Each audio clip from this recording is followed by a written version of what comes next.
The rain hammered against the corrugated iron roofs of Lagos, a relentless rhythm that echoed the turmoil in Prince Ade's heart.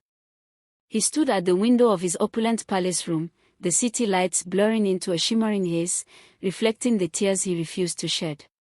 He was a prince, a man destined for greatness, yet he was trapped, a prisoner of his own lineage. "Ade, you cannot be serious." His mother, Queen Amina, stood behind him, her voice a low, dangerous growl.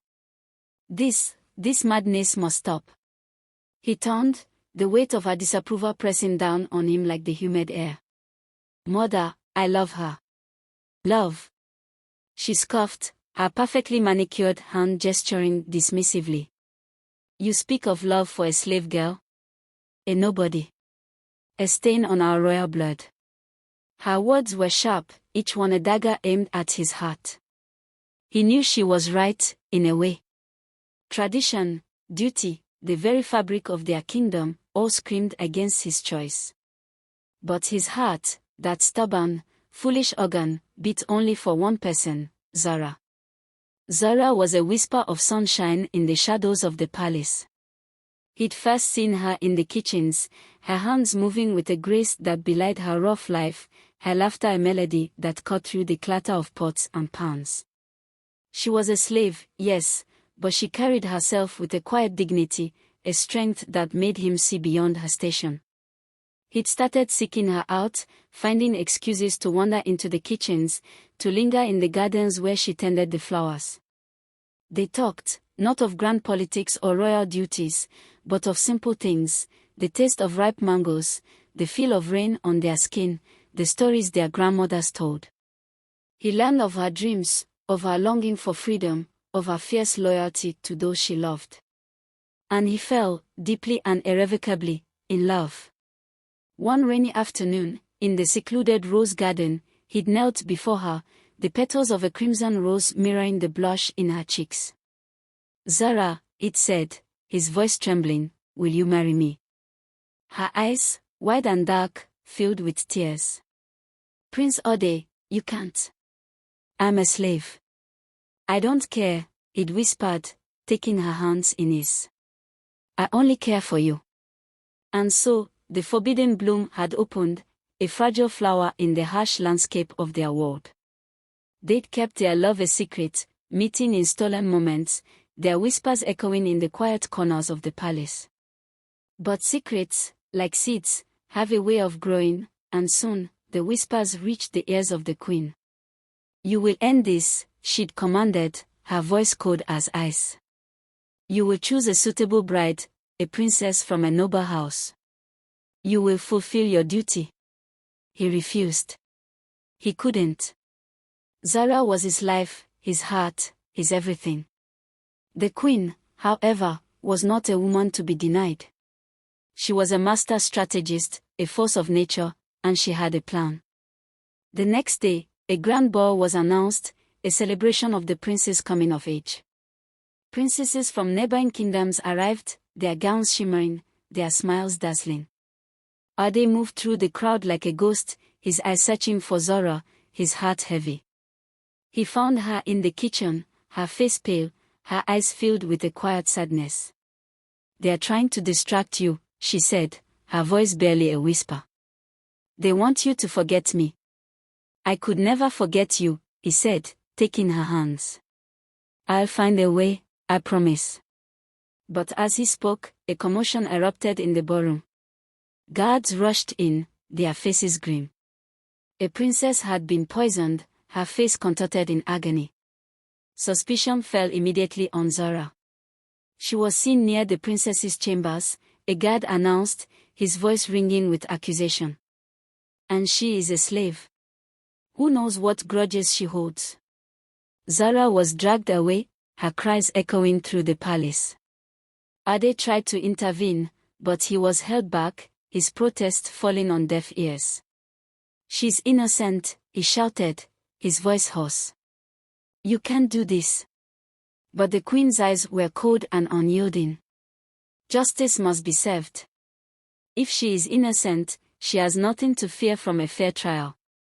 Zara was thrown into the dungeons, the damp, dark cells a stark contrast to the warmth of her spirit. Ade visited her every day, bringing her food, holding her hand, promising her that he would find a way to clear her name. "They are trying to break us," she said, her voice weak. "But we won't let them, will we?" "Never," he vowed, his eyes filled with tears. "I'll find the truth, even if it's the last thing I do." He started his own investigation, questioning servants, searching for clues, trying to piece together the events of that fateful night. He discovered that the princess had been given a special tea, laced with poison. But who had given it to her? And why? He found a small, embroidered handkerchief near the princess's chambers, a handkerchief that didn't belong to Zara. He recognized the intricate stitching. It was the work of one of the queen's personal maids, a woman named Clara. Clara was terrified when he confronted her. She confessed that she had given the princess the tea, but she swore she didn't know it was poisoned. "The queen told me to," she sobbed. She said it was a special sleeping potion, to help the princess relax. "I swear, I didn't know." Ade was stunned. His own mother, the queen, had orchestrated this whole thing. She had framed Zara to get rid of her, to protect her precious royal bloodline. He rushed to the queen's chambers, his heart pounding with anger and betrayal. "Mother, how could you?" he demanded, his voice shaking. "You framed Zara. You tried to kill a princess." The queen remained calm, her face impassive. "I did what was necessary," she said, her voice cold. "Zara was a threat, a stain on our family. And the princess, she was always weak, unfit to rule. It was time for her to go." "You're a monster," he shouted, his voice filled with disgust. "You'd sacrifice anyone, even your own son, to get what you want." "I did it for you, Ade," she said, her voice softening slightly. "For our family, for the kingdom. You don't understand the burdens of leadership." He didn't want to hear her excuses. He turned and walked away, his heart broken, his faith shattered. He went to the dungeons, to Zara, to the woman he loved. "It was my mother," he told her, his voice heavy with guilt. "She framed you. She tried to kill the princess." Zara's eyes widened, but she didn't say anything. She simply took his hand, her touch a silent comfort. "What do we do now?" he asked, his voice filled with despair. "We fight," she said, her voice firm. "We fight for the truth, for justice, for our love." And so, they did. They rallied the servants, the guards, the people who had seen Zara's kindness, her strength, her innocence. They exposed the queen's treachery, her ruthless ambition. The kingdom was in uproar. The people, who had always loved and respected their queen, were shocked and horrified. They demanded justice. The queen was stripped of her power, her title, her freedom. She was imprisoned in the very dungeons she had used to hold Zara. Ade, the prince who had dared to love a slave girl, was now the king. And Zara, the slave girl who had captured his heart, was his queen. Their wedding was a celebration of love, of courage, of the triumph of good over evil. The entire kingdom rejoiced, their cheers echoing through the streets of Lagos. But their story was far from over. The kingdom was still divided, the wounds of the past still fresh. There were those who resented Zara, who whispered about her humble origins, who plotted to overthrow her. And the queen, imprisoned and disgraced, was still a force to be reckoned with. Her ambition, her cunning, her thirst for power, were not easily extinguished. The kingdom held its breath, waiting to see what would happen next, waiting to see if the prince and his slave girl, now king and queen, could truly build a new future, a future where love and justice reigned supreme. The first part of their story had ended, but the second part, the part that would truly shock the entire kingdom, was just beginning. The cheers of the wedding bells had barely faded when the first whispers began. They slithered through the palace corridors, snaked through the bustling marketplaces, and echoed in the hushed corners of the kingdom. A slave girl as queen. This is an insult to our heritage. She'll bring ruin to our land. The queen is still alive, and she'll have her revenge. Zara, despite the joy of her marriage, felt the weight of these whispers pressing down on her.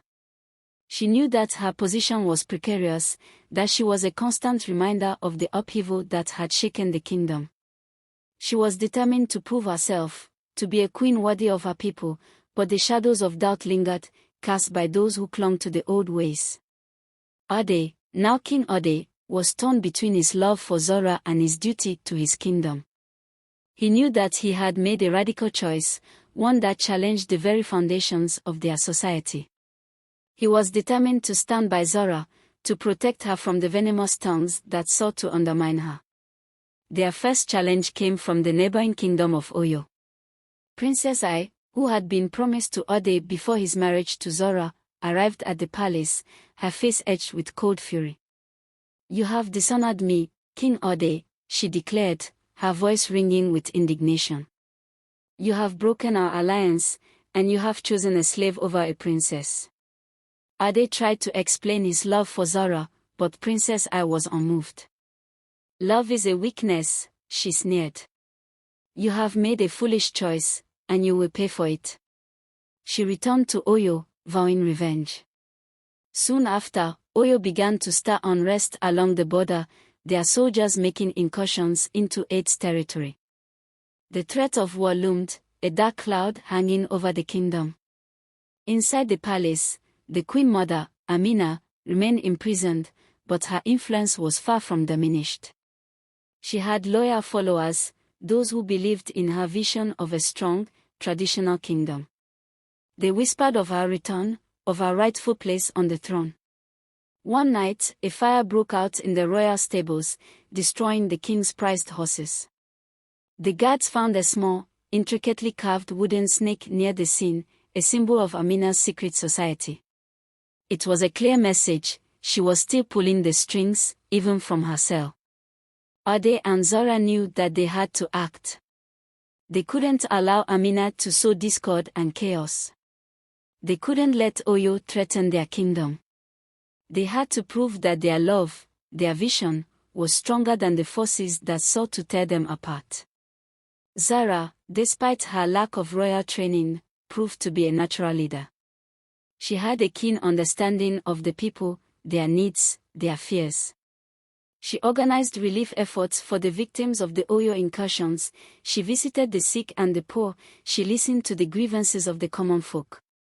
She also began to build alliances within the kingdom, reaching out to those who had been marginalized, those who had been ignored by the previous regime. She saw the potential in the farmers, the artisans, the merchants, the people who were the backbone of the kingdom. Ade, meanwhile, focused on strengthening the kingdom's defenses. He recruited new soldiers, trained them in new tactics, and fortified the border with Oyo. He also sought to negotiate with Oyo, to find a peaceful resolution to the conflict. One day, Zara received a message from a mysterious messenger. It was a plea for help from a group of slaves who were being held captive in a remote mine, forced to work in harsh conditions. Zara, remembering her own past, was determined to help them.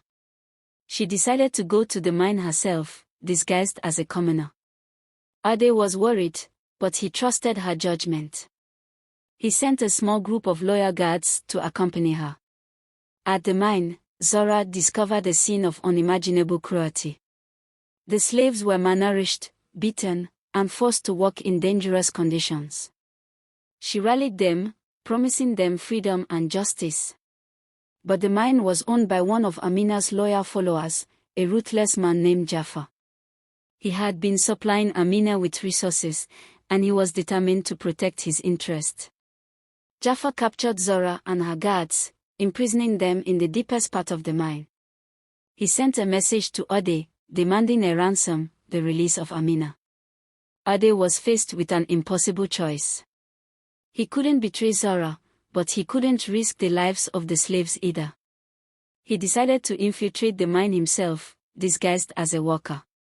He found Zara and her guards, and together, they planned an escape. They rallied the slaves, and they staged a rebellion. They overpowered Jafar and his men, freeing the slaves and taking control of the mine. But Jafar, in his desperation, set off an explosion, causing the mine to collapse. Zara and Ade were trapped, buried beneath tons of rock. The kingdom held its breath, fearing the worst. The whispers grew louder, the doubts more pronounced. Had the slave girl queen brought disaster upon them? But Zara and Ade were not defeated. They worked together, using their strength and their ingenuity, to find a way out. They found a hidden passage, a secret tunnel that led to the surface. They emerged from the mine, battered and bruised, but alive. The slaves, now freed, hailed them as heroes. Jafar was captured and brought to justice. He revealed Amina's involvement in the slave trade, further tarnishing her reputation. The Oyo conflict was also resolved. Princess Ai, seeing the strength and resilience of Zara and Ade, decided to forge a new alliance with them.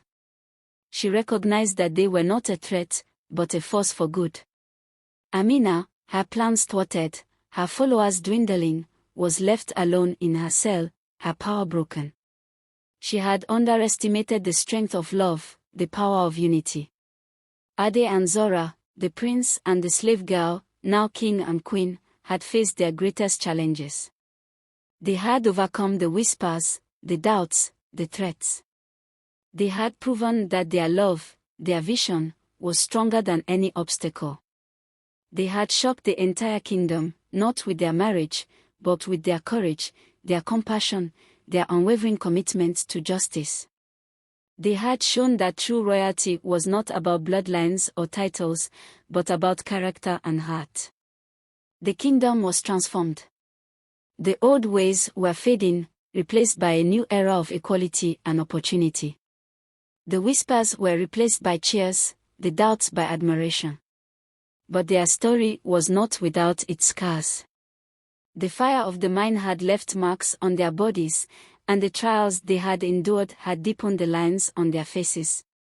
They knew that the fight for justice, for equality, was never truly over. They had built a kingdom on love, but they knew that they had to remain vigilant, to guard against the shadows that still lurked in the corners of their world.